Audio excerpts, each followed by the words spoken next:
पिऊताई wise कोशिंबीर करूया.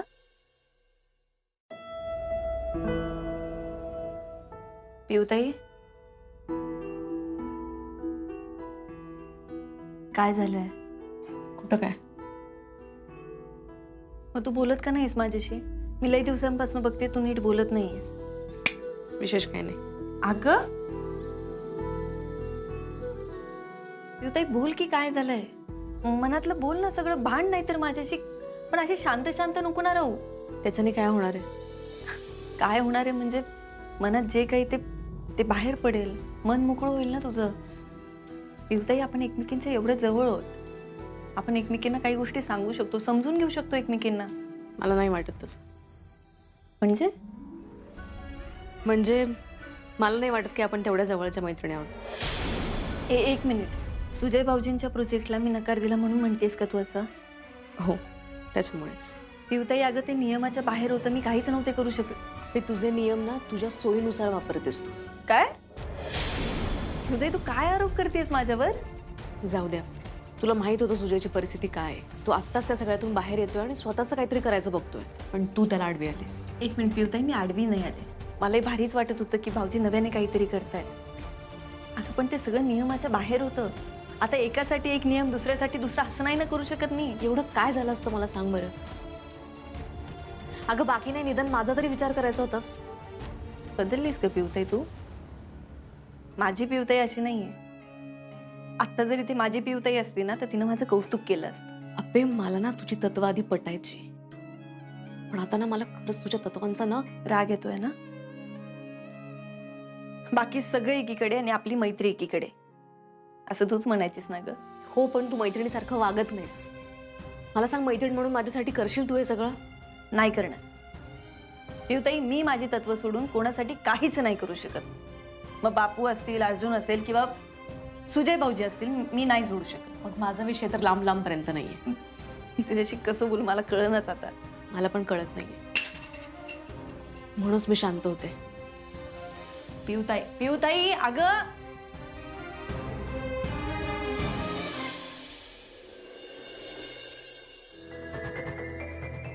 Light गेली त्याच काळात काहीतरी झालंय असं वाटतं. आप्या, अगं त्याच वेळेस तू बाळाला जन्म दिलास ना. मग तेच तर बापू. अगं पण आप्या, यात काही दिसत नाही ना. लाईट गेल्यानंतर नेमकं काय झालं ना ते शोधलं पाहिजे. आओ जेवायला बसा, द्या बाकीचं आणते. बापू जेवायला बसा, पाणी घेऊन आलो मी.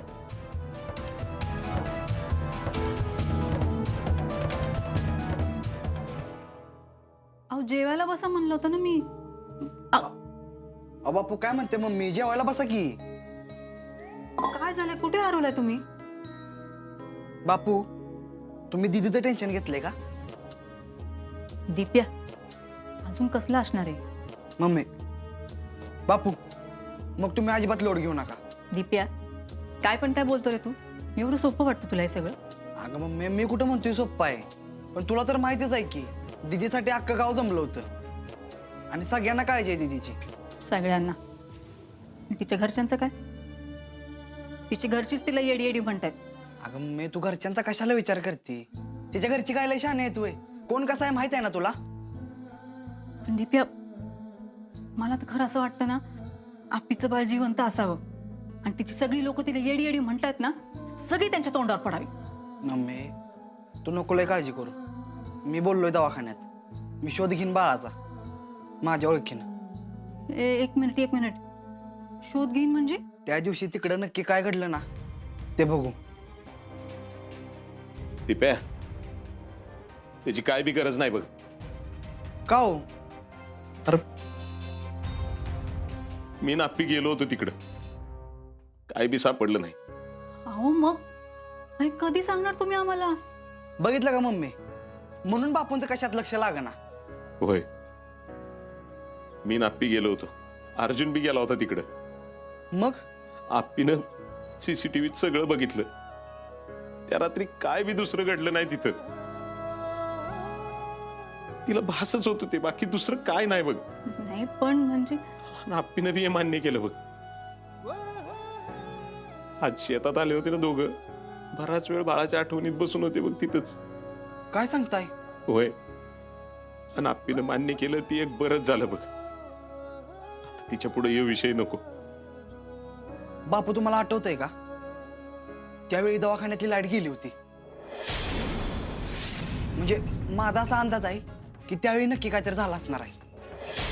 आता दिप्या तुला किती वेळा सांगितलं, असलं तसलं काय नाही रे, काय घडलं नाही त्या दिवशी, आणि तो विषय सोडून द्या. आप्पी पुढे तर अजिबात काढू नका. बरं नाही काढत विषय, पण तुम्ही चिडताय का लगेच? अरे बघ परत याचं असंच. तुम्ही जरा शांत व्हा बघू. दिप्या, अरे ती तेच डोक्यात घेऊन बसेल ना, म्हणून म्हणतात ते तसं. बरं मम्मी ठीक आहे. आणि हे बघा, तुम्ही दोघं बी हे समजून घ्या, तिचं बाळ गेलंय.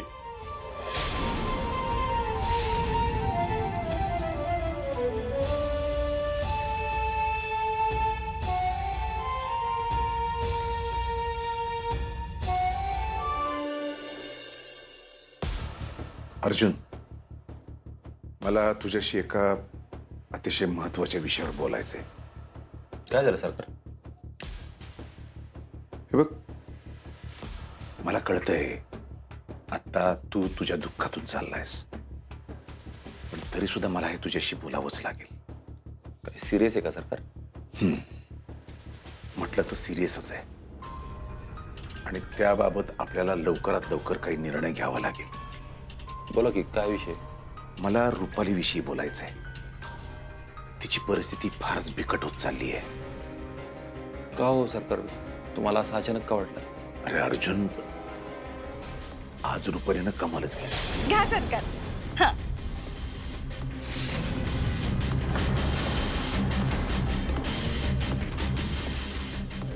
तिची परिस्थिती पूर्वीपेक्षा जास्त बिकट होत चालली आहे, आणि मला वाटतं की स्वप्नीलला हे कळत नाहीये. आपल्याला तिला लवकरात लवकर दवाखान्यात दाखल करायला पाहिजेत. नाही नाही सरकार, दादाला कळत नाही अशातला भाग नाही. दादाला भीती वाटते वहिनींना दवाखान्यात ऍडमिट करायची. अरे समजू शकतो ना भीती, पण आपल्याला आता वेळ घालवून चालणार नाहीये. नाही सरकार, असंच जर असेल ना तर मी बोलतो दादाशी या विषयावर. आणि मी काय म्हणतो, तुम्ही दोघं मिळून बोला. त्याचं काय आहे की आप्पी जर बोलली ना तर स्वप्नील लगेच ऐकेल. बरं मला सांग, आप्पी कशी आहे? हाय, बरी आहे आता. म्हणजे बाळाचा विषय डोक्यातून काढायचं म्हणते. आज गेली होती स्वतःच बाहेर, बाळ आहे का बघायला. ते तिलाच कळून चुकले की हे जे काही आवाज येतात ते भास आहे. हा, हे बेस झालं बघ. नाही पण सरकार, निघाल ती बाहेर, निघाल यातून हळूहळू का होईना, पडल बाहेर. चांगलंय. मी बोलतो दादाशी, आणि आप्पीला पण घेऊन जातो बोलताना.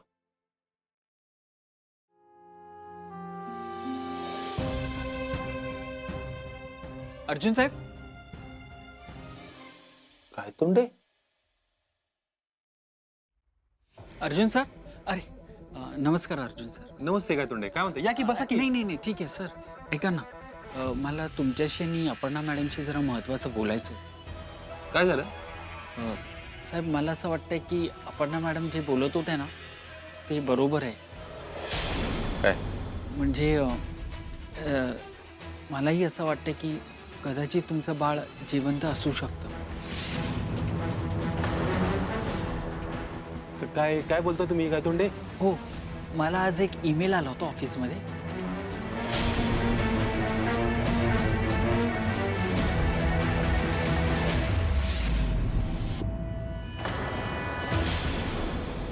वेड्या ठोका घेऊन चालेल. हो नाही नाही मॅडम, मी सांगतो ना, सगळं सांगतो. आत नका टाकू.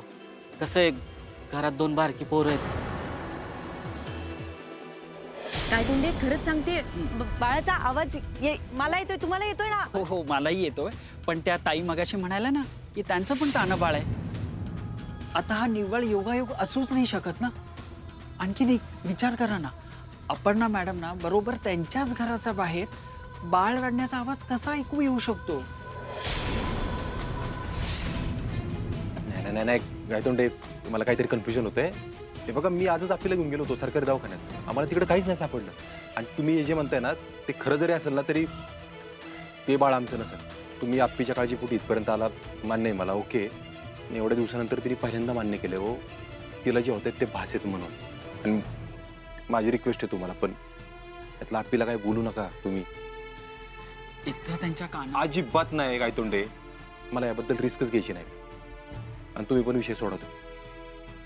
मला माझ्या गेलेल्या बाळाला आठवून परत त्रास नाही करून घ्यायचा. या तुम्ही.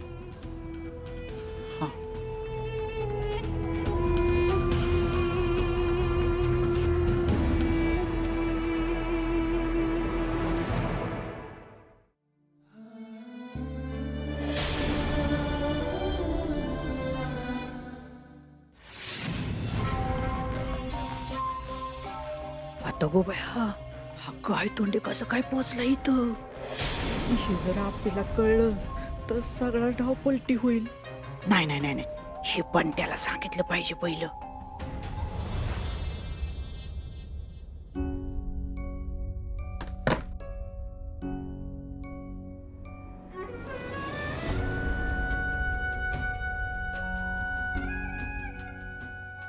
अप्पे,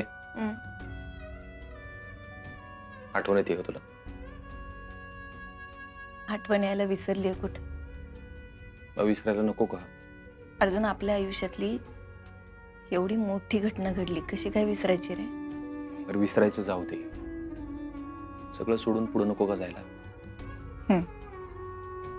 आणि काय माहिती का, आपण रोज सकाळपासून संध्याकाळपर्यंत त्याच गोष्टी बघत बसलो तर तेच विचार डोक्यात राहतील ना, डोक्यात तेच फिरत राहील. बरोबर आहे. आयुष्य कोणासाठीच थांबत नसतं. आपणही अडकून नाही राहिलं पाहिजे, ही कळतंय की. तेच. आणि त्यासाठी आपण काय हे बाळाची आठवण करून घेणाऱ्या गोष्टी अजराड केल्या पाहिजेत असं वाटतं. अर्जुन, या सगळ्या गडबडीत मी तुला कधीच नाही विचारलं रे, तू कसा आहेस? मी ओके, एकदम ठीक आहे. खरं सांगतोयस का मला बरं वाटावं म्हणून बोलतोय? आपले माणूस आहे का मी पण, त्रास होतो. हे जे काय झाले ना, लय बेकार झाले. आतून सगळं असं फाटल्यागत वाटतंय. 100 वेळा स्वतःला एकच प्रश्न विचारतोय, आपणच का? आपली काय चूक आहे? त्यापेक्षा बेकार काय माहिती? काय? तू हे जे घेऊन बसली होतीस ना, बाळ आहे बाळ आहे, मला त्याचा लय त्रास व्हायचा. म्हणजे सुखदुःखात कोणतरी बरोबर असलं ना, काय वाटत नाही का, चालून जातं. बघ की, अंधाऱ्या रात्री एकट्याने चालणं वेगळं, पण सोबत असल्यावर चालणं वेगळं ना. शेवटी फरक पडतोच. बरोबर आहे. अंधारात आपल्या आजूबाजूला कोणी दिसलं नाही तरी आपल्या सोबत कोणतरी आहे एवढ्यानं जीव हलका होतो रे. तेच. आणि ही आपल्या आयुष्यातली आहे ना अंधारी रात्र आहे आपली. तू ते बाळाचं घेऊन बसली होतीस, मी लय घाबरलो होतो. मला असं वाटलेलं की तू हरवत चाललीस कुठेतरी. आणि अंधार पण एवढा होता ना की असं वाटलं तू नाही सापडणार परत.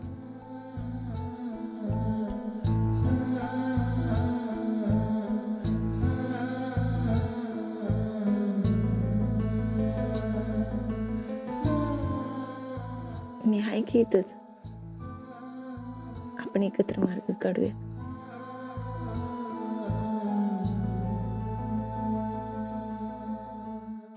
आपल्या एवढ्याने पण लय धीर येतो का? तसं काय, आपल्याला झालेली जखम सगळ्यांना दिसत असते.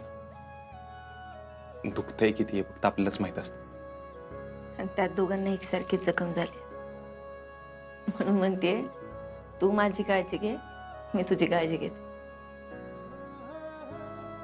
ही आपली आहे माझी, हीच कुठेतरी हरवली होती ना. पण आता सापडली आहे की. अर्जुन, हळूहळू का होईना आपण मार्ग काढूयात. आपले त्यासाठी पहिली पायरी ही आहे की हे फोटो पहिले काढून टाकू आपण. काढायचे ना?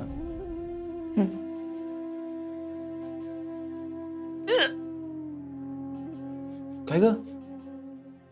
उचकी लागली रे? बाकी नाही ना काय? नाही नाही. अर्जुन, तुला आठवतंय का मी बाळाशी बोलायचे तेव्हा पण अशाच उचक्या लागायच्या. आता आठवलं मला तेच. ऐक की, आज रात्री राहू दे ना फोटो, उद्या काढू.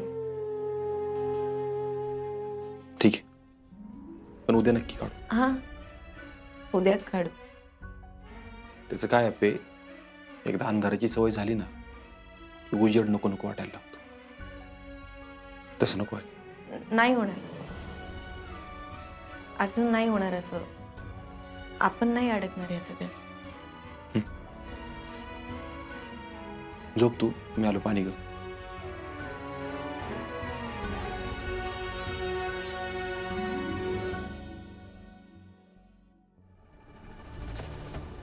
आत्ता का उचके लागल्या?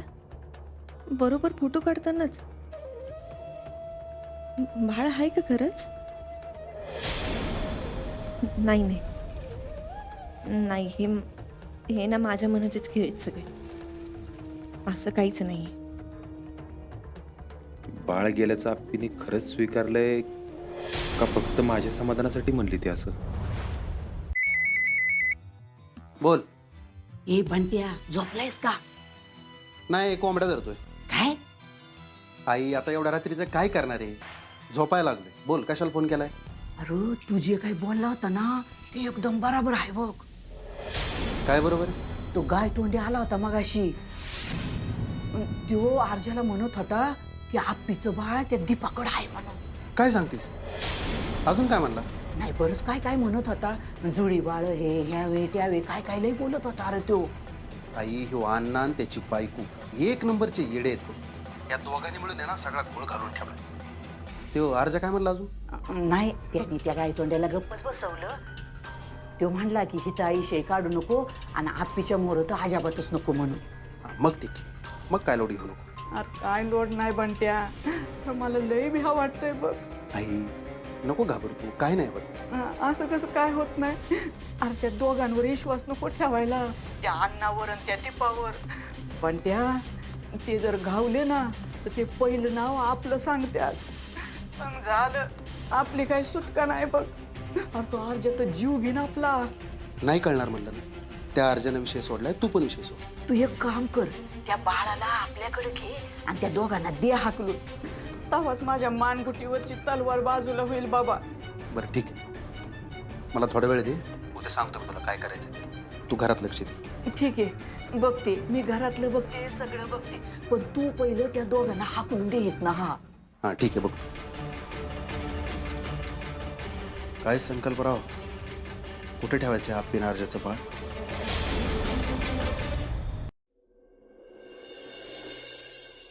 अर्जुन बे, काय झालं?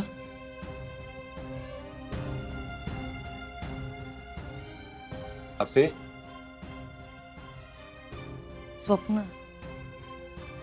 स्वप्न पडले. मी दचकले अरे. स्वप्न? आणि हे आत्ता नाही पडले अर्जुन, या आधी पण 2-3दा हेच स्वप्न पडलं मला. काय दिसतं त्या स्वप्नात? अर्जुन, हेच दिसतं की आपलं बाळ आहे, आपल्या घरात आहे आणि ते असं घरात रडत असतं आणि तू मला त्याला घेऊच देत नाही रे. तू मला बाळापर्यंत जाऊच देत नाहीस अर्जुन. काल पण काय? काल रात्री बाळाचे फोटो काढायचे होते आणि मला मला वाटलंच होतं, पण बोललो नाही. काय? आपले बाळाच्या जाण्याचं तू खरंच मनापासून स्वीकारलेस का फक्त माझ्या समाधानासाठी म्हणतेस? अर्जुन नाही अरे, मी खरंच म्हणते, पण मला सतत असं वाटतं की नियती काहीतरी सांगायचा प्रयत्न करते. माझा नियतीवर विश्वास नाही असं म्हणणारी तू आणि नियतीवर ठाम विश्वास असणारा तू. आपे बघ, नियती बेती काय नसतं. मी तुला मध्ये पण म्हणले एकदा, मनाचे खेळ आहेत आपले सगळे. नियती असती ना तर आपलं बाळ असतात. अर्जुन बोल. नाही, नको बोलून काही होणार नाही. आपे जे काय मनात आहे ना, बोलून मोकळे हो. हे बघ, मनात ठेवशील तर पुढं त्रास होईल अजून. अर्जुन, माझ्या मनात आहे, मी तेच बोलतेय. माझ्यावर खरंच विश्वास ठेव. मी स्वीकारले अरे बाळाचं दान. मग काढायची फोटो. हां. नक्की. अर्जुन, काय करतोयस तू असं? का खुदून खुदून विचारतोयस मला? अगं कारण काढले तर नंतर तुलाच त्रास होत राहील म्हणून. अर्जुन, ते फक्त फोटो नाही आहेत. त्यामागे ना आप्पे म्हणून तर काढले पाहिजेत ना फोटो. आपण त्यात अडकून पडू नये म्हणून काढले पाहिजेत ना. काढ. अर्जुन थांब. मी आवरायला जाते. मग काढ.